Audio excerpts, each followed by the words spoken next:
Halo, apa kabar? Kembali berjumpa dengan saya, Isnu Arif, bersama dengan Bung Rocky Gerung, dari Rocky Gerung Official. Bung Rocky, ini kelihatannya kemarin itu gara-gara kita ngobrolin soal minyak goreng yang antriannya sampai sendal itu, ternyata kalau ini kata yang salahnya adalah emak-emak, karena emak-emak ini yang menimbun minyak goreng di rumah, jadinya ya beginilah akibatnya. Tapi itu kata Kementerian dugaan dari Kementerian Perdagangan, Bung Rocky ya. Ini tuduhan serius karena Departemen Perdagangan mestinya dia survei aja kan di daerah mana emak-emak itu menimbun. Bagaimana mungkin ngantri sampai 8 jam hanya untuk dapat 2 liter lalu menimbun tuh. Kalau dia nimbun artinya dia mesti ambil ya kira-kira 100 liter sehari lah. Dia cuma dapat 2 liter kok. Jadi tentu saja kalau dia nimbun pasti karena dia menganggap bahwa ke depan akan ada kelangkaan, itu hukum ekonomi biasa aja tuh. Tapi istilah menimbun itu kan istilah kriminal. Yang penimbun itu yang besar-besar justru kan. Termasuk mereka yang mengalihkan potensi sawit untuk jadi minyak goreng dijual jadi CPO ke luar negeri. Jadi ini konyolnya Departemen Perdagangan. Dia panik sendiri, lalu dia cari bau busuknya di mana tuh. Jangan cari bau busuk di kamar mak-mak tuh. Bau busuk ada di kamar istana tuh, soal ini. Karena tanya Faisal Basri, tanya semua ekonom, tanya pengamat dunia itu, dan menganggap bahwa itu adalah hasil kartel. Dan kita tahu bahwa kartel itu bukan sekedar yang beroperasi menentukan harga komoditi dunia. Kartel juga beroperasi di istana, di sekitar Menteri Perdagangan, di sekitar Menteri macam-macam yang berupaya bikin tagihan baru harga minyak goreng itu atau harga sawit. Jadi sebetulnya ada realignment, ada upaya di dalam istana yang kita tahu untuk bagi-bagi lebih ketat, dan itu yang menyebabkan naiknya harga. Karena setiap kali ada menteri yang bikin kebijakan, itu kan kartelnya kan cemas ini ke arah mana kebijakan itu. Maka mereka lakukan penimbunan itu untuk memeras kebijakan. Jadi itu aja soalnya. Jadi nggak usah nanti tiba-tiba lagi nih Menteri Perdagangan akan bikin aturan supaya mak-mak nggak boleh saling WA grup untuk nanya harga minyak itu, sama seperti presiden yang ngintip mak-mak. Itu konyolnya. Iya benar. Paling toh kalau ada pengerahan itu biasanya suami istri plus anak lah, katakanlah begitu. Ya paling banyak kalau toh berhasil semua ya berapa sih dapatnya gitu. Nggak mungkin lah kalau yang disebut nimbun. Dan kemudian kalau emak-emak siap hari dia antri pun juga nggak bakal berhasil nimbun. Dan kapan masaknya nih kalau dia tiap hari antri minyak goreng. Yang antri juga pasti ya dari pasar satu ke pasar yang lain itu pasti tukang gorengan kan, karena dia mesti punya stok seminggu untuk goreng, kan itu pendapatan dia dari situ. Jadi pagi dia antri di pasar A, besok dia antri di pasar B, sorenya mungkin dia masih antri. Dia antri untuk kebutuhan dasar dia. Kalau mama ya menggoreng mungkin sayur doang atau tumis-tumis kecil. Kalau pedagang gorengan ya setiap hari dia perlu stok kan. Jadi ini otaknya kementerian ini itu betul-betul hanya ingin mencurigai rakyat, dan kecurigaan itu datang dari kedunguan kebijakan mereka. Nah, makanya sangat menarik kemarin kita lihat sandal. Sekarang kemudian kita lihat ada satu poster ya. Ini saya nggak tahu posternya di mana ini yang muncul bahwa disebut di sini di depan minyak goreng ini kan, terus ada tulisan misalnya gini, minyak goreng hilang sampai kapan? Terus kemudian ada tulisannya 3 periode tanda tanya. Oh ini kayaknya ditempel di rak di sebuah minimarket atau supermarket gitu ya, Bung Rocky. Dan tanda-tanda kelihatannya ingin 3 periode itu kencang sekali ya, Bung Rocky ya. Ya akhirnya rakyat ngerti bahwa ini naikin harga segala macam, dan mungkin itu perjanjiannya ngutip harga selisih buat nambal yang 3 periode APBN nggak bisa biayain ibu kota. Jadi semua kita akhirnya tahu bahwa pemerintah lagi menyembunyikan sesuatu, tuh dibikin panik, tapi ada perencanaan untuk 3 periode. Dan mak-mak yang masuk mungkin bahkan petugas minimarket itu udah kesel betul, dia taruh aja di situ tuh 3 periode akan hilang minyak goreng itu. Dan kita tahu bahwa ide 3 periode masih berlangsung tuh. Saya diskusi dengan teman-teman dosen HTN, mereka saling curiga bahwa teman mereka sendiri udah digaji oleh kementerian, oleh istana lah gampangnya, untuk membuat naskah akademis pentingnya 3 periode tuh. Jadi ini yang terjadi. Nanti juga akan datang gelombang baru deklarasi 3 periode di backup oleh intelektual itu, oleh mereka yang menganggap mampu untuk dapat amplop sekedar untuk merumuskan pasal kenapa perlu 3 periode. Beberapa sosiolog juga akan digaji. Jadi akan ada disapu dari bawah, maksudnya dari bawah, dari luar daerah, bahwa tokoh-tokoh pemikir intelektual sudah siap dengan naskah akademis untuk perpanjangan masa presiden atau bahkan perubahan konstitusi ke arah 3 periode. Nah, saya terangkan berkali-kali, boleh aja usulan itu, tapi itu nggak boleh usulan demi kepentingan Presiden Jokowi sekarang. Kalau presiden berikutnya ya oke aja tuh. Karena kan etikanya begitu. Yang mengusulkan tidak boleh mengambil keuntungan dari usulannya. Itu prinsip etika politiknya tuh. Demikian juga perubahan undang-undang dasar. Perubahan undang-undang dasar itu hanya boleh kalau menguntungkan yang akan datang, bukan yang mengusulkan perubahan. Jadi disitulah soal-soal yang kita sebut sebagai kekacauan itu diorkestrasi agar supaya rakyat bingung tuh. Tapi kita lihat sinyal sebetulnya presiden memang menginginkan perpanjangan itu. Kenapa? Karena oligarki sekarang lagi kacau balau. Mereka takut nanti dalam waktu 2024 bahkan kalau dia normal terjadi pergantian, oligarki itu di KPK-kan semua itu.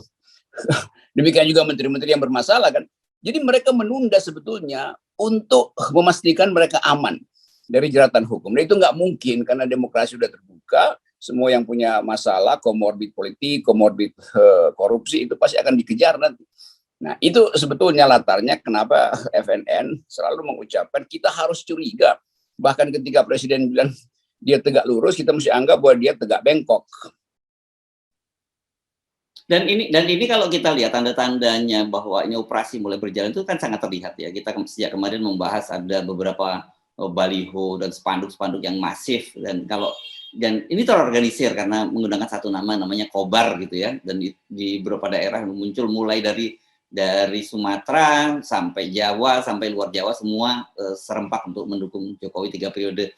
Dan yang tapi tragisnya ini ada kisah yang tragis nih dari Pekanbaru.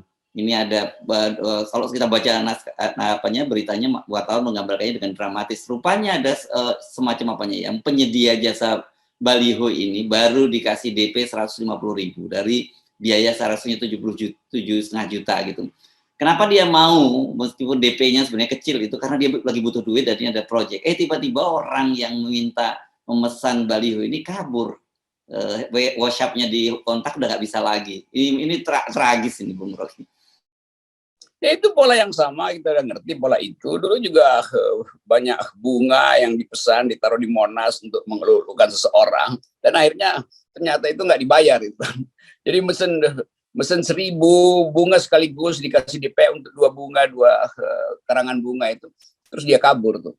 Jadi pola ini adalah pola istana. Kita nggak bisa sebut pola siapa, pasti di pola istana. Wong yang didukung adalah tokoh istana kok. Jadi begitulah moral itu membusuk dan orang mengambil keuntungan dari persaingan politik yang buruk tuh. Dan yang bikin spanduk hanya ingin dapat keuntungan sedikit, mungkin satu spanduk 10.000, berpikir bahwa dengan spanduk itu hidupnya masih bisa bertahan. Akhirnya dia bangkrut juga karena ditipu kan. Jadi penipuan ini beranak pinak dari istana sampai ke daerah bawah. Jadi mereka yang menyebut diri pendukung Jokowi sebetulnya menganggap bahwa karena isu ini seksi, maka rakyat kecil akan mendukung, termasuk tukang spanduk, tukang cendol, segala macam. Di situ jahatnya kekuasaan. Kasih semacam PHP, lalu seolah-olah ekonomi bertumbuh, padahal yang terjadi adalah tipu menipu itu. Ya, mari kita berhitung, Bung Rocky, dengan gambaran-gambaran yang kemarin. 3 periode juga ditolak, kemudian perpanjangan juga ditolak, tapi kembali ke opsi lama. Kalkulasinya menurut Anda seperti apa di peluangnya? Nggak mungkin ini, maksudnya tidak mungkin kekuasaan berhenti untuk mengintip celah. Jadi tetap, kalau kita hitung memang ya mudah sekali untuk meloloskan ide ini. Kan cuma pimpinan partai yang dari 9, mungkin 5 aja disogok selesai itu.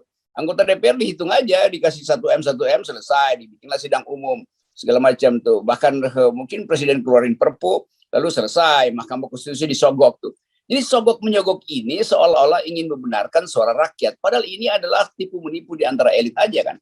Jadi keinginan kekuasaan itu, atau bukan keinginan sebetulnya, kerakusan kekuasaan, memporak-porandakan konstitusi. Dan akibatnya adalah demokrasi kita makin lama memburuk aja. Jadi kesempatan kita untuk membayangkan Indonesia yang nanti makmur secara ekonomi ternyata dibuktikan terbalik oleh minyak goreng aja. Keinginan kita untuk mencapai nanti kalangan G20 itu kalau rapat di Indonesia terus dia akan lihat keakraban warga negara, akhirnya dia akan lihat spanduk-spanduk bohong gitu. Jadi semua hal sebetulnya bergerak ke arah buruk. Dan apakah kita gembira dengan itu? Pasti, kalau saya gembira karena endgame akan dipercepat.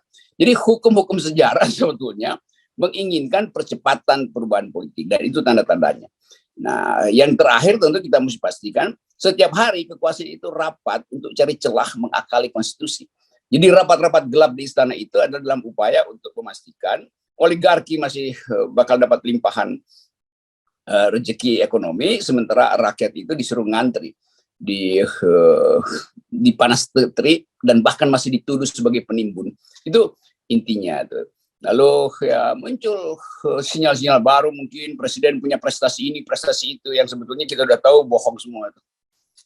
Ya, artinya begini kan, kalau dulu pada masa Orde Baru gitu kan, kemudian juga kekuasaannya Pak Harto itu terus diperpanjang sampai 7 periode. Itu setidaknya ada justifikasi. Publik juga melihat ada roadmap gitu, lepas setuju dari cara politik ini ada roadmap yang jelas. Tapi kalau sekarang ini kan acak kadut semuanya, kok tetap memaksakan ingin 3 periode. Karena itu nggak ada arah, maka dia cari akal-akalan, cari arah yang sebetulnya bertentangan dengan akhlak, moral, apalagi konstitusi itu. Jadi ini intinya, dari awal presiden nggak punya konsep kan. Mulai dari segala macam yang diucapkan, yang 68 janji itu nggak ada satupun yang muncul. Orang sekarang nagih, apa sebetulnya janji presiden yang pernah diwujudkan? Nggak ada. Kan dia bilang,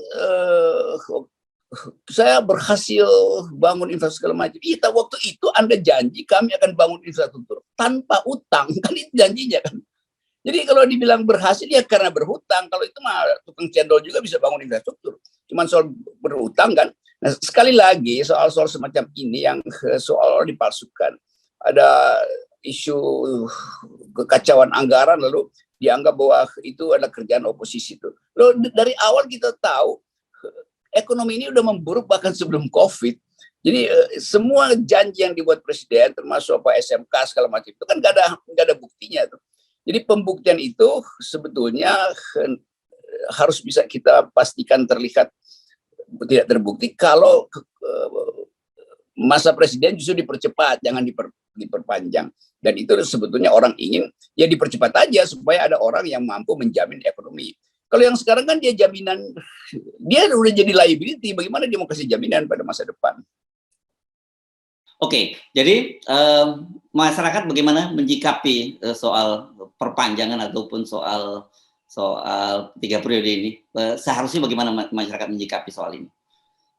Yang lebih penting sebetulnya masyarakat akademis, karena kalau masyarakat bawah ya ini masih soal minyak goreng tuh. Tapi masyarakat bawah akhirnya mulai melihat kaitan antara janji yang palsu itu dengan pameran mobilisasi spanduk segala macam untuk mendukung. Jadi masyarakat akademis harus menuntun masyarakat bawah. Jangan jadi pengkhianat lah ini kalangan intelektual.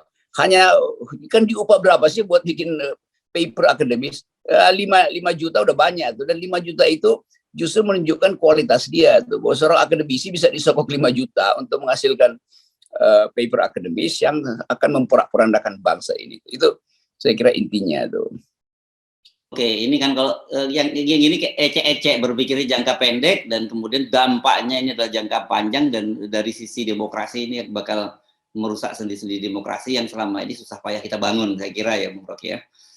Ya, moral hazard itu yang ya kalau politisi ya moral hazard oke lah itu. 3 partai itu lakukan moral hazard. Tapi kalau intelektual bikin moral hazard, bagaimana mungkin kita bisa percaya bahwa bangsa ini bisa dituntun secara akademis, secara konseptual. Jadi memang ada perapuhan di mana-mana, dan perapuhan paling berbahaya kalau kaum yang berpikir akhirnya bisa disogok oleh kaum yang berkuasa. Itu dalilnya begitu. Ya. Oke, terima kasih Bung Rocky Gerung, dan seperti biasa kita selalu mengingatkan bahwa untuk mengakhiri kekacauan yang selama ini terjadi, salah satu jalur yang kita usulkan adalah 0%, ya. Ya, 0%, dan tetap kita tahu harga minyak itu akan jadi tempat berkumpulnya oposisi itu, dan sangat mungkin sebetulnya harga minyak itu naik karena ada persiapan untuk mengekspor SMK. Jadi nanti bahan bakarnya itu minyak goreng. SMK bahan bakarnya minyak goreng. Ya, kalau oposisinya di minyak goreng, saya kira oposisi emak-emak. Dan kita sudah belajar dari pemilu Pilpres 2019 lalu, berat kalau berurusan dengan emak-emak. Nah, itu yang sedang berlangsung, dan kita dukung politik minyak goreng emak-emak. Yes, oke. Thank you, Bung Rocky. Sip. 0.